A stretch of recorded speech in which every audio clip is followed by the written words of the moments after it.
आता डोळ्यांच्या सर्व आजारांवर अत्याधुनिक उपचार कणकवलीत, तेही अगदी माफक दरात। नॅप आय हॉस्पिटल मिरज संचलित विवेकानंद नेत्रालय आणि रेटिना सेंटर मध्ये आजपर्यंत 15,000च्या वर डोळ्यांची ऑपरेशन्स, विना टाका विना इंजेक्शन मोतीबिंदू शस्त्रक्रिया, डोळे तपासणी, चष्मा, तिरळेपणा आणि डोळ्यांच्या सर्व आजारांवर उपचार, डायबिटिक आणि उच्च रक्तदाब असलेल्या रुग्णांवरही डोळ्यांचे उपचार। आजच संपर्क करा विवेकानंद नेत्रालय आणि रेटिना सेंटर, प्रहार कार्यालयाच्या शेजारी, सनराइज टॉवर, श्रीधर नाईक चौक, मुंबई गोवा हायवेवर, कणकवली।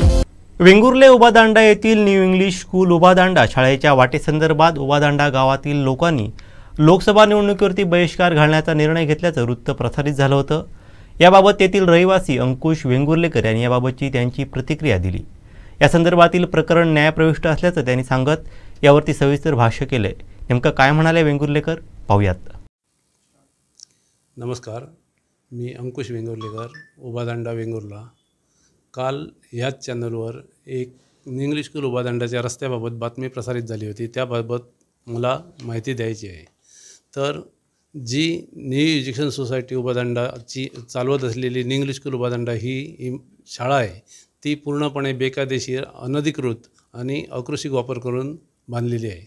त्याबाबतचे वाद आमचे जिल्हा न्यायालयात चालू आहेत। जिल्हा न्यायालयात आज 3 प्रकरणे त्याबाबतची चालू आहेत। तसेच उपविभागीय अधिकारी सावंतवाडी यांच्याकडे सुद्धा 133 खाली एक प्रकरण चालू आहे। सदरच्या शाळेत जाण्यासाठी रस्ताच अस्तित्वात नाही आहे। तसेच सदरच्या शाळा इमारत असलेली जी जागा आहे त्या जागेचे 7-12 जर अवलोकन केले तर त्याच्यामध्ये सुद्धा शिवरामराजे भोसले त्यांचे वारस हे जमीन मालक असून आम्ही अंकुश वेंगुर्लेकर आणि आमचे सगळे भाऊ असे त्या जमिनीत कुळ म्हणून आहोत। तसाच ज्या जागेत इमारत उभी आहे त्या इमारतीखालची जागासुद्धा श्रीमंत शिवरामराजे भोसले यांच्या मालकीची असून विनायक वसंत पांढरे हे आणि विनायक शंभू तांडेल ही त्या जागेतील कुळं आहेत। आमच्या जागेत अतिक्रमण करून न्यू एज्युकेशन सोसायटी उभादांडा यांनी ही शाळेची इमारत बांधलेली आहे। त्या अतिक्रमणाविरुद्ध आम्ही मुंबई उच्च न्यायालयापर्यंत अपिले केलेली आहेत। तसेच 7/8/93 रोजी जो बिनशेतीचा पहिला आदेश झाला त्या आदेशात सुद्धा माननीय उपविभागीय अधिकारी यांनी बिनशेती करतेवेळी जो बिनशेतीचा आदेश दिलेला आहे त्यामध्ये आदेश देताना 1 ते 16 अटी परवानाधारकावर म्हणजेच ज्यांच्या नावाने जो आदेश दिला आहे त्यांच्यावर 16 अटी घातलेल्या होत्या। त्यातील एक 16वी अट ही महत्त्वपूर्ण आहे, कारण जे आज शाळा संस्थेचे लोक सांगत आहेत की कोविडच्या काळातच हा रस्ता बंद केला, हे पूर्णपणे चुकीचे आहे। ते या गोष्टीवरून लक्षात येईल। तर त्याच्यामध्ये अशी अट 16 नंबरची आहे की इमारतीकडे जाण्या येण्याचा रस्ता हा स्वतःचे जबाबदारीवर तयार करण्याचा आहे। त्याबाबत वाद निर्माण झालेस त्याचे निरसन करण्याची सर्वस्वी जबाबदारी ही परवानाधारकाची राहील। यावरून हे सिद्ध होत आहे की 7/8/93चा बिनशेती आदेश करत असताना त्या ठिकाणी शाळेसाठी रस्ताच नव्हता।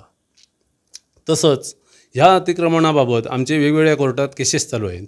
आज 7/12 बघितले तर 7/12मध्येही आमची कुळांचीच नावे आहेत, शाळेचं कुठेही नाव दिसत नाही आहे।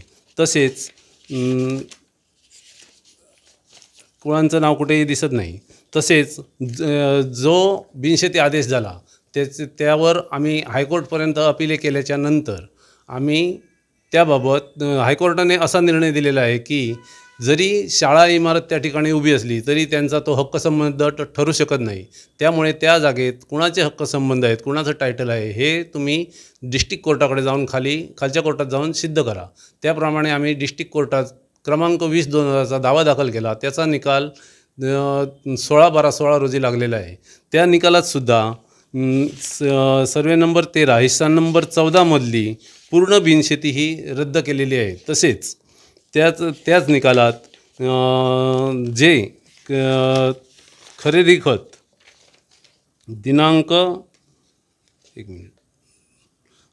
त्याच निकालात दिनांक 27/1/2000 रोजी श्रीमंत शिवरामराजे भोसले जमीन मालक यांनी व नियोजन सोसायटी यांनी जे खरेदी खत केलेलं होतं ते खरेदी खतही रद्द करण्यात आलेलं आहे. अशी संपूर्ण ह्या प्रकरणाची पार्श्वभूमी आहे. तेव्हा हे जे काही प्रकरण आहे हे आमच्या बाजूने कायद्याने योग्य आहे आणि शाळा संस्थावाले गैरसमज करून लोकांना भडकवण्याचं काम करीत आहेत. तर आणि याच्या निवडणुकीवर बहिष्कार घालण्याचे जे आज त्यांनी पत्रक दिलेले आहे ते योग्य व गैर आहे. तसं कुणीही करू नये. सर्वांनी जे मतदान करणे हा प्रत्येकाचा हक्क आहे. त्यामुळे सर्व नागरिकांनी मतदान करून आपला हक्क बजावावा. ह्या अशा भूलथापांवर कोणीही विश्वास ठेवू नये. आमचे दिवसभरातले सर्व अपडेट्स, ताज्या घडामोडी आणि थेट लाईव्ह पाहण्यासाठी सबस्क्राईब करा, लाईक करा कोकणचं नंबर 1 महा चॅनल कोकण 7 लाईव्हचं YouTube चॅनल.